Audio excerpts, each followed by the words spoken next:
Wow. You want to introduce yourself? What's your name? How are we related?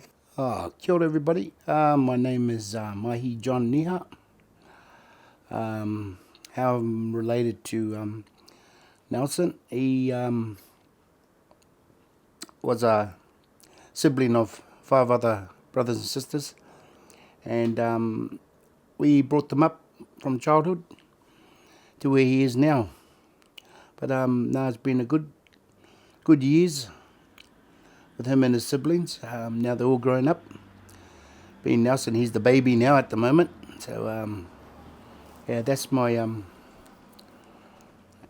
way of saying we looked after them as a son and as one of our own. And he's improved. He's improved from that little guy to this big guy now. So yeah, that's my involvement with Nelson, his upbringing. Kia ora. Kia ora. If you could describe me as a kid, what would you describe me as a kid? Was I a good kid, a naughty kid, or a sook? No. You're a rough kid. You took anything on, you take anything on, and being the upbringing of with his cousins and that, he was a little kid in the corner, but now he's done very well over the years. As they do, they play a sport, and it was one tunnel vision for rugby league he had, and then he jumped over to basketball. Also done very well in basketball too, and came through the later days, came to college, went to some good schools just to chase that basketball, and he's done very well. But at the stage, yeah, like any other kid growing up, they have their good and they have their bads. But I would say Nelson's been very respectable for myself and my wife, and for his siblings, and also for his other siblings, brothers and sisters. Been very respectful, and to his nieces and nephews. So yeah, he's done very well. Kia ora. Kia ora. Some of you guys might not know, but I didn't grow up with my mum and dad. I grew up with my uncle and auntie, and they brought me up to who I am today, and I wouldn't be here without them, so super grateful for them. Another question I wanted to ask is, if you had the opportunity that I have today, or that the younger generation have today, what do you feel like your life would look like? Do you feel like you would have more opportunity to seek better lifestyle, or what would life kind of look like if you had the opportunity today? If I had the opportunity today at my age, at 66, well, it'll be a bit fast for me, but a good opportunity would be good change in the work scope. I've also been in construction for 55 years, and that's all I know. But to do something like Nelson's doing, it'll be a challenge, and it would change me in life a bit, yeah. In a sense where I'm retired. There's an old saying, you can't bag an old horse if it starts galloping at the moment. But no, it'll be a big opportunity, and yeah. For sure. As the guardian of all us kids, did you think I would be in the position I am today based off my success in sports? Or did you think I would just be like everyone else? Well, everybody else has got their own terms. Like your older siblings, they're different again. They do their own perspective. But I think being here, now living in Australia for the last, how many years we've been here? Maybe 16, 17 years yourself. You've adapted to that professionalism. Not saying we never got it back home, back in New Zealand, but as you come here, you stepped up, finished school, got your job, worked hard out, then you come up to me and said, oh, you're going to change something and do something like this. I thought to myself, well, this would be interesting. And it has paid off. So it shows you, the mentality of pushing yourself and staying focused and, meeting your needs. And you've done very well. Yeah. When I first told you I was moving out at 18, what were your thoughts and what was going through your mind? Give the back door key back. No, well, it was sad. It was sad because all my kids, and all your siblings, never left the home until they were over the age of 20. Maybe, your older brother Muto, but yeah. But no, being you the youngest, and, as you know, we all worry about wherever you go, wherever you travel. But you proved to us you've done well. You proved to us you've done really well. And again, you have your ups and downs, but you focused on what you want to do, and it's starting to show. It shows now. Young kids at the age of 18 never get that opportunity. And if we were back home in New Zealand, you wouldn't get this opportunity. You'll be just on the same yellow line as everybody, chasing work, looking for work, trying doing your best. Keep away from drugs, keep away from this. Live a happy life. And you've proved that here. So, yeah, full merit to you.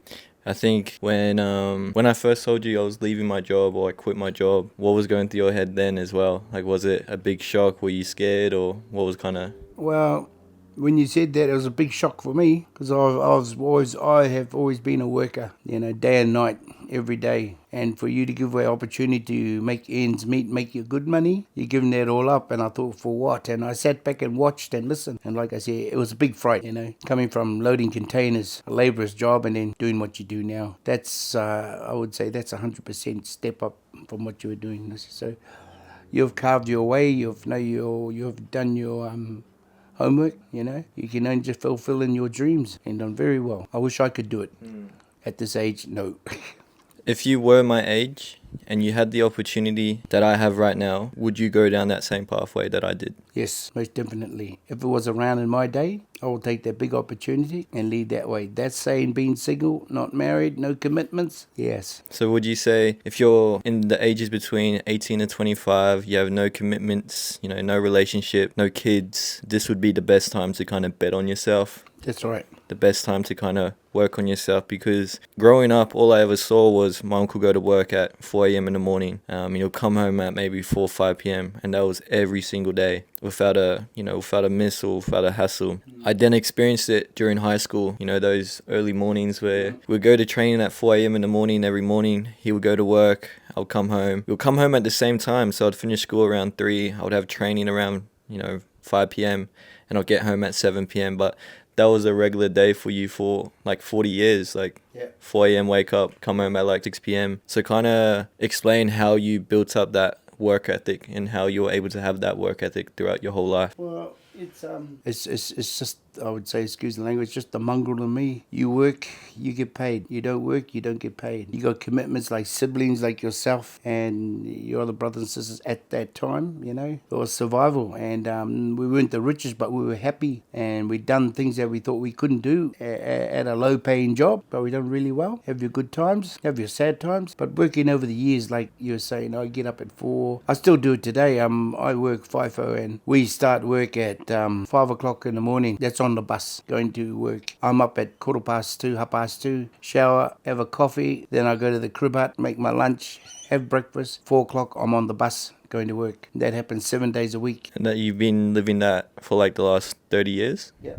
30 years. Last 30 years, when I was working in the cities, my big sleeping will be 5 o'clock. Up, go to work, 7 o'clock start, 3:30 back home. That's good. Those are light hours, but when you work away and you do FIFO and it is there, the ambition's there to make good money and but you got to put the hours in.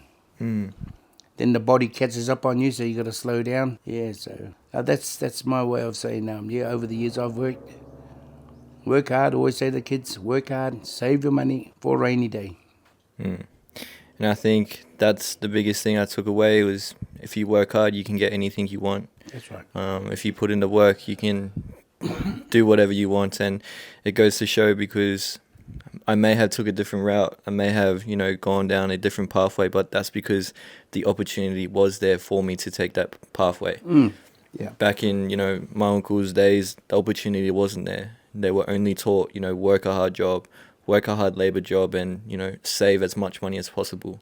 But now we're in a state, in an economy where, the cost of living is always rising, where it's hard to keep up with bills some days or some weeks. And we've gone through that phase before where it was super hard to keep up, and just seeing how much stress, how much pressure that puts on everyone else. You want to work hard, and that's why I was so passionate about sports and wanting to make it in sports, because I was pretty good, throughout all my sporting career.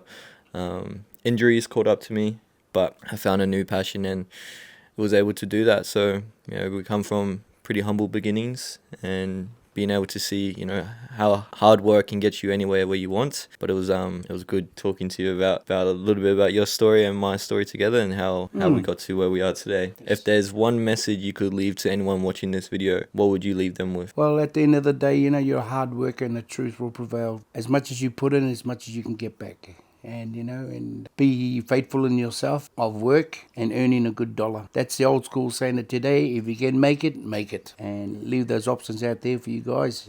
He's proven to us. He's done well. But we still keep ourselves as low as we can.